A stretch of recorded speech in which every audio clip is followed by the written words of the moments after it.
11 से स्टार्ट था, 10 कहाँ के 11 रहने से वाले हैं? खाने वाले के। वैसे पैदाइश मेरी कराची से। 2009 में हम यहाँ खाने वाले शिफ्ट हो गए थे, क्योंकि मेरा ये आबाई इलाका है खाने वाल। अच्छा, खाने वाल कौन से साल में कराची पैदा हुए? 92 सर। और वहाँ पे कराची में एक इलाका है लालू खेत। लालू खेत। लालू खेत वहाँ 10 पे नंबर। 10 नंबर में रहता हुआ मैं। और हिना हॉस्पिटल है कोई नाम था, ऐसा कुछ। कौन सा? हिना हॉस्पिटल कोई नाम था, हाँ। वहाँ पैदा हुआ था मैं। अच्छा। और 2000 हम 96-97 में मॉडल कॉलोनी शिफ्ट हो गए थे, एयरपोर्ट के सामने। एयरपोर्ट के सामने। अच्छा। तो उस वक्त तो मैं मतलब जब हम यहाँ 2009 में शिफ्ट हुए, तो 2007-08 तक इधर क्यों आए थे? सर मैंने मेरा एक भाई था मुझसे बड़ा था, वो टारगेट किलिंग का शिकार हो गया था कराची में। कराची में। अच्छा। तो वो जब किलिंग का शिकार हो, तो हमारे वालिद ने फैसला किया कि अब हम कराची नहीं रहेंगे, हम अपने आबाई इलाके में चलते हैं, अब हमने यहाँ नहीं रहना। तो फिर हम कराची छोड़ना तो बहुत मुश्किल होता है। बहुत मुश्किल, और यहाँ आके तो ऐसा लगता है जैसे जंगल में आ गए। जंगल में आ गए क्या है। कराची लोग यहाँ से जो कराची जाते हैं वो एडजस्ट हो जाते हैं, कराची के बंदे का इस शहरों में आके खाने वाला मुल्तान जैसे शहरों में गुजारा नहीं है इनका। हाँ। तो मैं 2000 यानी कि फिर हमने 9 में इधर शिफ्ट 2000 बल्कि 7 में ना मैंने मैट्रिक किया था, मैट्रिक के पेपर दिए थे। तो मैं यहाँ पर मेरे बहनोई हैं खाने वाले में, उनकी बेकरी थी। तो मुझे उन्होंने कहा कि आप मेरे पास आए तो वहाँ आप बेकरी का काम कुछ सिखाऊंगा, आप जाके कर लेना, आप कराची में बना लेना कहीं भी बेकरी। तो उस दौरान 7 में 8 9 में मेरे भाई इस तरह ना किलिंग का शिकार हो गए। तो फिर हम 9 में यहाँ शिफ्ट हो गए। मैं बेसिकली स्पोर्ट्स मैन था, और मैं 8-8 घंटे 7-7 घंटे भी एक साथ लगातार खेला हूँ। फुटबॉल भी खेला हूँ, क्रिकेट भी खेला हूँ। और दौड़ में मैं तकरीबन मेरे साथ 150-200 लड़का भागा था स्कूल दौर में। हाँ। तो उसमें मेरा दूसरा नंबर था। अच्छा। हाँ, यानी कि इस एथलीट रहे आप हैं? बहुत स्पोर्ट में आगे थे। मैं जब वो भाई फोर्थ वो इधर आए, तो डिप्रेशन का जो एक बहुत सा रहता था घर के अंदर, क्योंकि उदासी थी, खौफ सा बैठ गया था दिल के अंदर कि कहाँ आ गए, कितना अच्छा इलाका था और कहाँ आ गए हैं। हाँ। और अब क्या होगा ऐसे जिंदगी में। तो मेरे घर से थोड़ा सा चंद कदम के फासले पे एक दुकान थी, तो उससे मेरी दोस्ती ये निकल लगी। मैं शाम के टाइम अक्सर ना मैं नशा रखता था। उसके बाद मैं ना रात के टाइम अक्सर फालसी की बोतल पीने जाता चलता था। तो एक दिन वो कहीं शराब लेके बैठा था, तो मुझे कह रहा है यार इससे दोस्ती होगी, ये दोस्ती के नाम है। मैंने क्या है, ये कह रहा कि शराब है। मैंने कहा नहीं यार, ये चढ़ जाती है ये, और लोग कह रहा कुछ भी नहीं होता यार, ये तो बड़ा इंजॉय करेगा, पहले दोस्ती के नाम समझ लो हमारी। तो मैंने लिया और लेकर मैंने लगा लिया। तो यानी कि वो मुझे ना बड़ी फीलिंग सी आई उससे, एक अच्छी फीलिंग जिसे कह लें आप, खुश होने वाली फीलिंग। परेशानी थोड़ी देर के लिए खत्म होगी उस दिन परेशानी हुई नहीं, पर मैं घर गया और बड़ा खुश होके छत पे काफी देर एंजॉय करता रहा। फिर अगले दिन मैंने उसको खुद से पैसे दिए कि मैंने कहा यार मंगवा, वो बड़ी मजा आया तेरे साथ। कितने पैसे दिए? यानी कि 500 रुपये दिए उस टाइम, यानी कि आ जाती थी उस टाइम ना। अब तो बहुत महंगी हो गई है। कौन सी थी? देसी वोडका वगैरह। वोडका। तो अच्छा। वो फिर वो कभी कभार वाला सिलसिला शुरू हो गया। कभी मौसम का जिस तरह भी है मौसम, थोड़ा सा बादल देखना है तो हमारा मूड बन जाता था कि आज बोतल मंगवाओ। हाँ। तो और यहाँ तक कि फिर मैं रात में बाहर बैठने लग गया दोस्तों में, तो रात में जग बना के मैं अपने रखने लग गया। फिर बेकरी बना ली थी उस दौरान मैंने यहाँ आके। तो मैं अपने ओमोर जो आइसक्रीम का फ्रिज है उसके अंदर अपनी शराब की बोतल बना के नीचे रख देता था। हाँ। रात के टाइम अक्सर अकेला पीता था। मतलब शराब में वो हो गया आदि तो नहीं कहेंगे, यानी कि मैं शौक से पीने लग गया कुछ अरसे के बाद से, आदत से बन गई। 2013 में मेरी शादी रख दी गई।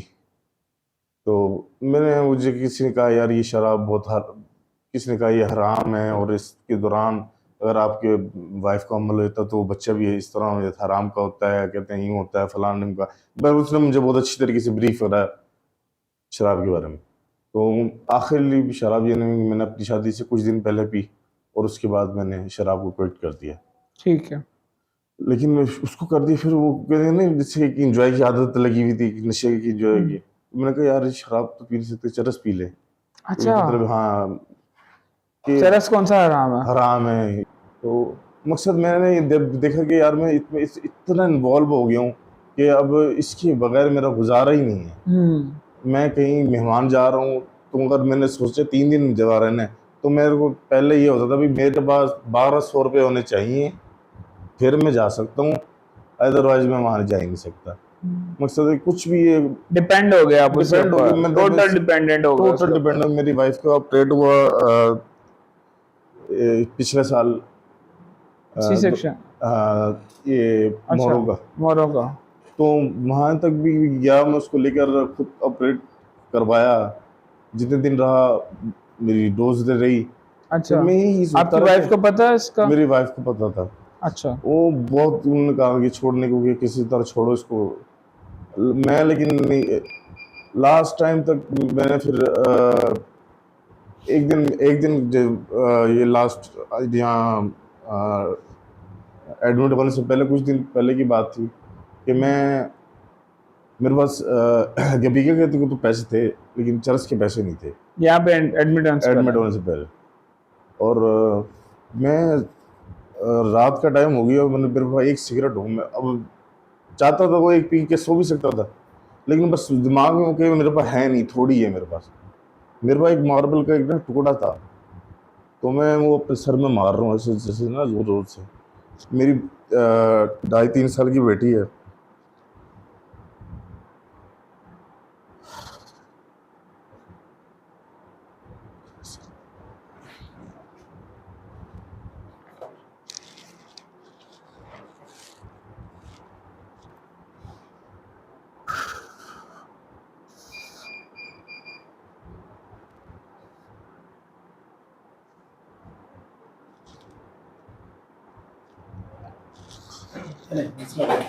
अच्छा कंटिन्यू करो।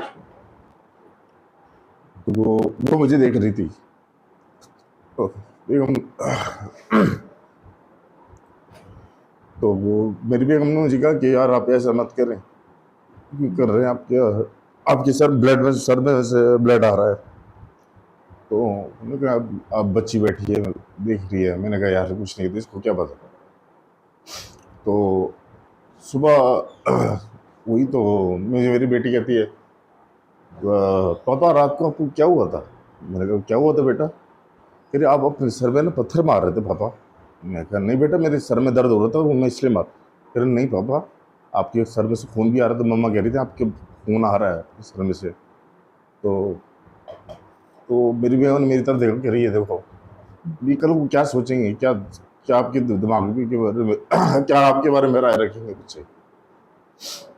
तो उस दिन फैसला किया कि नशा छोड़ना है।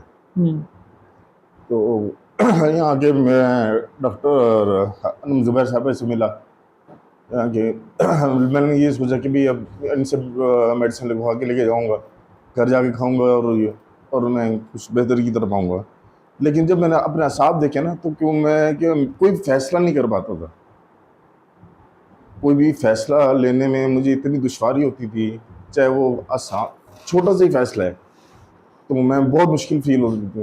तो मैंने यहाँ से और घर जाते रास्ते में मैं सोचा कि नहीं, मैं घर रह के अपना इलाज नहीं कर पाऊँगा, मुझे इसको अपना टाइम जो है ना इदारे को देना पड़ेगा।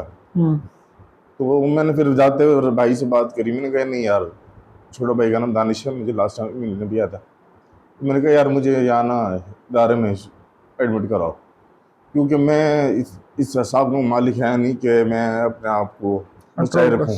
कुछ देर तुम लोग मेरे पर्दा रख लोगे, कुछ देर मेरे पर नज़र रख लोगे, 24 घंटे तुम मुझ पर नज़र नहीं रख सकते। मेरे को किसी भी टाइम दिल करेगा तो ये मेडिकल स्टोर है, जहाँ से जब मर्जी चाहूँ जब जाके खरीद लूँगा, काम हो जाए। फिर सर मैं यहाँ पे एडमिट हुआ। जब आप यहाँ पे एडमिट हुए थे, जी सर। मैंने आपको नोटिस किया, कुछ दिन के बाद जी जी। आप कहने लगे जी मैं अब ठीक हूँ, बस मुझे दवाई लिख दें, हाँ जी दवाई जी। लिखवा देना। मैं मैं चला सर जाऊंगा। मैं पहले दिन से ही ऐसा उस ये हलचल मच रही थी ना, मच रही थी अंदर बस के, किसी तरह मैं चला जाऊं। यहाँ से चला जाऊँ। हाँ, यहाँ से आवाजार थे आप, हाँ। बेचैन बेचैन किसी भी तबीयत। तरह ना, बस यहाँ से जाऊं और मेडिसिन लिखवा जाऊं, साथ में के भी खाऊं और नहीं गेबी के तो ना करूँ, लेकिन बस यहाँ से चले जाऊँ सर, यहाँ से चले जाऊँ। मुझे और यहाँ उस कैफियत से मैं आप जब निकले हैं, तकरीबन सर 15 दिन के बाद, हाँ 15 दिन के बाद फिर मुझे ना यानी कि सुकून होना शुरू हो गया। फिर मेरी थॉट थोड़ी सी चेंज होना शुरू होगी। अब तो माशाल्लाह 15 दिन में इदारे की तरफ से मुश्किलात आई या आपके साथ ताउन किया गया? नहीं सर, मुझे इदारे की तरफ से मुझे कोई मुश्किल नहीं थी। स्टाफ जो था, स्टाफ की तरफ से जब भी कोई तकलीफ आई आपको बर वक्त ट्रीट किया गया बिल्कुल। या लेट किया गया? नहीं सर, मुझे किसी इदारे की तरफ से मुझे कोई तकलीफ नहीं है। मेरे खुद के अंदर जो थी ना वो बेचैनी थी कि बस यहाँ से भाग जाऊँ, कोई ऐसा मुझे कोई वक्त कोई चांस मिल जाए यहाँ से मैं निकल जाऊँ, या मैं कुछ मुबीन सर से लिखवाऊँ और कहूँ सर मुझे छुट्टी दे दें, मैं ठीक हूँ। अब सर से अब तक भी मैं बहुत डरता हूँ सर के गुस्से से, बहुत डरता हूँ। हाँ। अब भी डरता हूँ।